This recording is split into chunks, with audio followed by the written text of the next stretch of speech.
So this is going to be the beginning of chapter 2, which is called A Dark Guide. So this is actually the first scene from a new point of view character for the Unseen Force. So this character had never appeared. In fact, this whole part of the continent had never appeared in the first book, although there were some hints to it here and there. So here we go. Chapter 2, A Dark Guide. Wind howled through the Orthus Mountains, an early winter storm battering the higher peaks.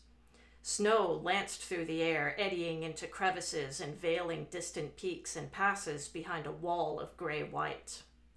A sheik strode along a well-trodden path in the lee of a mountain, holding the lead of a mountain goat with long, thick, curving horns. Leather straps cinched the goat's shaggy fur to its thick body, holding a pair of saddlebags to its flank, along with a sheik's fur cloak. Though his breath misted on the air and ice crusted in his thin mustache and beard and in his topknot, he wore only a thick wool shirt, vest, and trousers. The cold breeze gradually wicked away the sweat of his climb. Like the goat, a sheik was stout and muscular, his face flat and cheekbones wide. His village was just over the next rise, and he was eager to return. The goat hesitated, the lead pulling taut as it stuck its cloven hooves fast and grunted. "Come on," a sheik said, tugging at the rope. He made a face as the goat's head turned toward the lead, but its body stayed put. "Don't do this to me now, Urda." The goat bleated loudly and lashed backwards, tossing its head nearly enough to impale itself with its own horns. A sheik planted his feet and fought against the goat, but then he heard the rumbling. He looked up as a pebble bounced past and saw rocks tumbling down the mountainside. He lunged back down the path, Urda Eagle eagerly leading the way. The ground shook beneath a sheik's feet as the crackles and thumps of the rock slide tumbled across the trail where he had just stood. It was past nearly as soon as he stopped fleeing it. Looking back, he found boulders strewn across his path. His brows knitted. This pass was safe. Bad enough that the rest of the mountains were getting too treacherous to traverse. If even the comfortable trails that had been faithful for centuries were growing dangerous, his people could be in serious trouble. He laid a hand on the goat's neck and continued down the path, weaving around the boulders.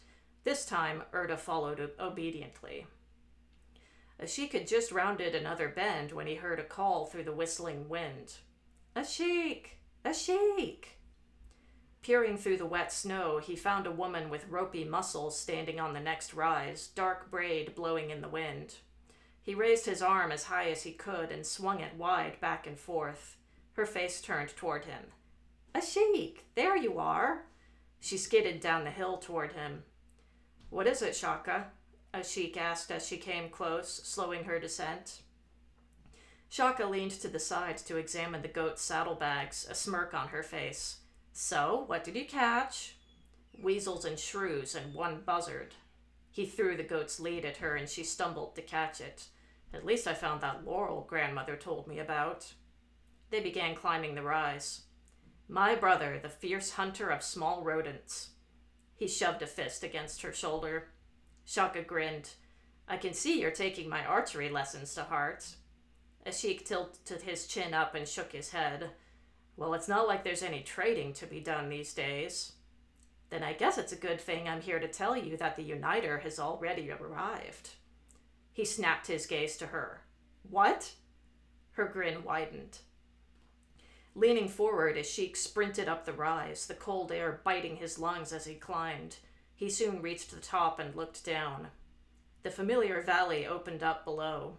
A huge lake curved around to the right and continued out of sight, the water rippling from the wind, but still reflecting a crystal-clear sapphire blue.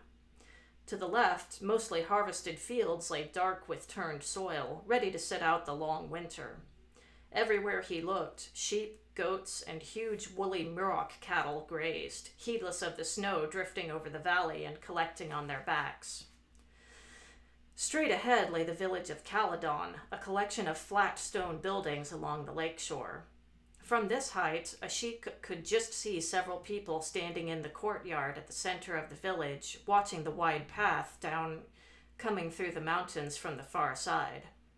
Down that path, a sheik saw a stream of people, many on horseback, moving toward the village. Shaka reached the top of the rise beside a sheik and he punched her arm again. "You made me think I was late." She snickered. "Well, you wouldn't want to be, would you?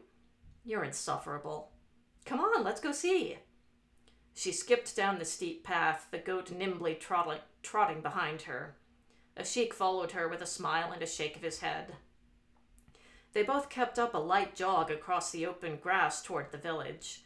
Weaving between the many animals scattered over the valley, they occasionally caught glimpses of the group reaching Caledon. Several minutes later, they came to a short, rocky rise just outside the village with a clear view of the courtyard. "There he is," Shaka remarked giddily. Qualith, the uniter, now stood in the courtyard, speaking with the chief of their village. That was obvious from his height, taller than nearly everyone there, and his thin frame, though he was so bundled against the cold that a sheik couldn't make out much more at this distance. "Oh, I would love to get into his bed," Shaka murmured. A sheik snorted a chuckle, though the casual confidence of the uniter made him understand how she felt. His sister sighed. If only he wasn't already committed to that one. A woman stood beside the uniter, tall and lithe and full of leonine grace. Her raven hair cascaded down her back and over one eye in waves and thin braids woven with feathers and glass beads. She was adorned with hematite jewelry and a circlet of antlers and bones. Like the uniter, she wore layers of wool and hide, though where he wore a saber on his hip, she had a pair of gourds hanging up from her belt. A sheik gave his sister an odd look. "She's his spirit singer, goat brain." "Well, obviously, but she has always been all but attached to his arm. Weren't you paying attention the last time he was here?" She looked put out. "I was 11. It's a wonder you had enough patience to learn the bow. She was his guide when he came to unite the southern peoples." "Oh." Shaka returned her attention to the group in the courtyard. "I wonder how a spirit singer is in bed." A sheik shook his head. "Just get Urda back to the stable. I have real work to do." "Go speak tongues to them, fierce rodent slayer." A sheik stepped off the edge of the outcropping, hopping and climbing from narrow ledge to small pocket as he made his way into the village. As he jogged toward the courtyard, he glanced at the group of people gathering behind the uniter. All were bundled thickly in furs and leather, but glimpses of unusual features showed the surprising array of people from across the free territories that accompanied him. Eyes lined with kohl, brightly colored feathers peeking out of wrappings, hide ponchos dyed with bold patterns and fringed with beads. A man with a thick black beard and round turbaned head of the desert empire of Enceros stood near the uniter and his spirit singer, his red-brown cheeks even ruddier in the crisp mountain air. To a sheik's surprise, he also found some pale-skinned people with angular features, sharp blue eyes, dark clothes and armor, and dark hair. "Returns," he thought with surprise. "Ah," the village chief said in accented trade, holding a hand out to a sheik as he drew near. "This is a sheik, our village's best trader." A sheik bowed before the uniter, his trade clearer than the chief's. "It is an honor to be of service." A derisive snort came from off to the side. A sheik saw a return woman with short hair and scuffed leather armor muttering to a man with a scar on his chin beside her. "Traitor," she remarked in the guttural language of the returns. A sheik couldn't make out precisely what she said, but he caught the words for profit, work, and other people. A sheik bristled, though he half expected that reaction, so he didn't show his annoyance. He turned to the woman with his shoulders back and an unconcerned look on his face. "Among my people, it is an honor," he said as best he could in return. She snapped her gaze to him, eyes narrowing suspiciously. "For without trade, we could not prosper." A sheik waved a hand around the village, the gesture encompassing the longhouse, the forge, and the bales of hay and barrels visible from the courtyard. "And my work allows the makers to focus on theirs." The woman continued to sneer at him, though the scarred man she had been speaking to smirked in amusement. By now, most of the party that accompanied the uniter, some 6 men and women, crowded the courtyard. The other side of the courtyard was packed with the villagers, nearly the entire population come away from their tasks to meet the group. A sheik's heart hastened, and not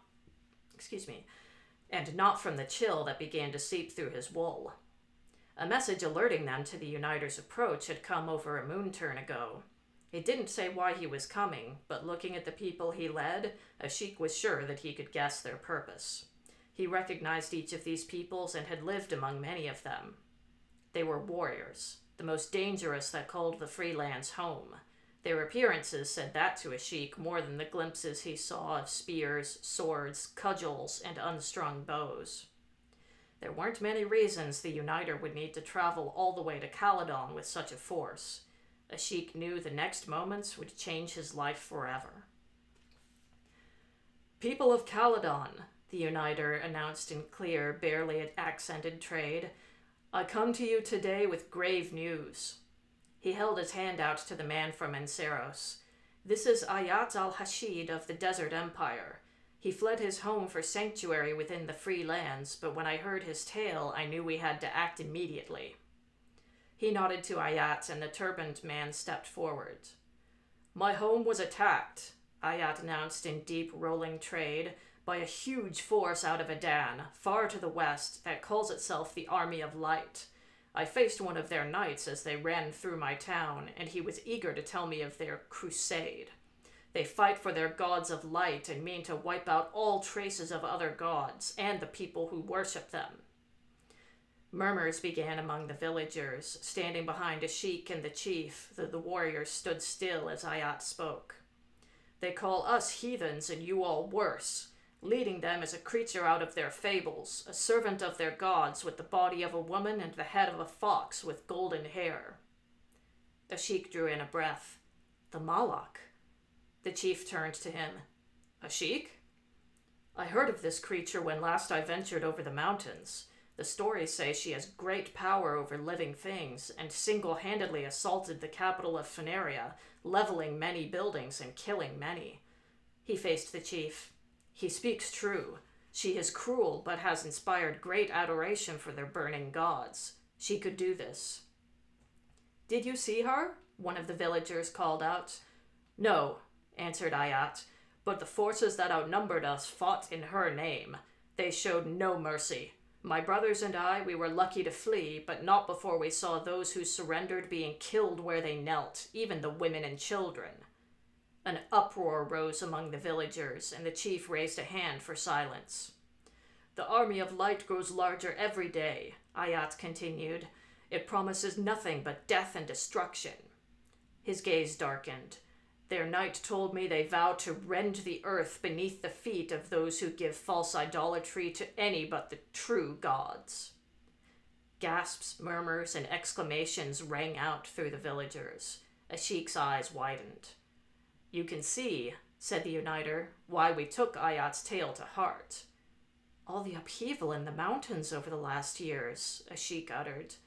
"Are you saying that this fox-headed creature is behind it?" Shaka shouted behind him. "That her sorcery has made our mountains impassable?" cried another voice. The uniter glanced at his spirit singer. A sheik was close enough to see her one visible eye fixing on the uniter as she nodded. "Not just your mountains," answered the uniter. "The northern jungles are drying out. The herds the people of the plains hunt suffer plague and starvation. Other peoples have been fighting famine for years. The very earth beneath our feet seems to have turned against us, and now," he said, his voice growing more animated as he gestured at the spirit singer, "the spirits say it has all been the work of this creature. She has been waging war upon us for years already. This is merely the final blow meant to eradicate us forever." The villagers murmured, whispered, and grumbled behind a sheik. Some muttered uncertainly, but a sheik couldn't imagine how they could be unmoved by such an impassioned speech. "She will not stop at Enceros," the uniter went on, his voice rising. Ayat and several of the warriors nodded along with his words. She will come for us, every last one of us. We have done nothing to her and her people, yet she has decided that we must be destroyed. Well, if she wants to march on the free lands, then we will show her just how well we can make war." Several of the warriors shouted their answer. Now a few of the villagers echoed them, including Shaka. The uniter spread his arms, encompassing both the villagers and the warriors. "Free peoples, you have honored me for letting me bring peace and guide you these last 10 years. We have become good neighbors, but now we must come together for more, for our protection, for our survival." He faced the villagers directly. "We need you. The Army of Light is massive, the force that assaulted Ayat's town only a small fraction of its strength. We need every spare hand we can get to drive them back. It is time to show the Westerners that we will not bow to them." A sheik joined the cheer that rose from both sides of the courtyard. "Time to fight for our freedom!" The villagers and the warriors alike screamed their defiance. "To take back our lands!" The courtyard roared with shouts of support, the ground vibrating under a sheik's feet as many of the villagers jumped up and down. Fervor radiated through the air like heat, almost visibly making the air ripple with excitement. A sheik felt his heart thrum with the power of the uniter's words, his blood pounding so heatedly he entirely forgot his lack of skill with arms. The uniter shouted at the top of his voice, "We will end them!" This was followed by a roar of assent. The spirit singer swept her gaze around the courtyard, a smile upon her face as she watched the reactions to the uniter's words. A sheik caught her attention as she looked straight at him. Surprisingly, her eyes weren't dark, as they should be, but gray. As the wind tossed her hair to the side, he saw a spot of brown at the bottom of her right eye. The villagers joined the warriors in a chant, "Uniter! Uniter! Uniter!" The chief, brawny and a handspan taller than a sheik, pumped a fist into the sky as he chanted along with the others. A sheik screamed along at the top of his voice. "I will make you proud," a sheik thought, reflecting both on the uniter and on the village chief. "I will do what I can to save our people." And that's the scene.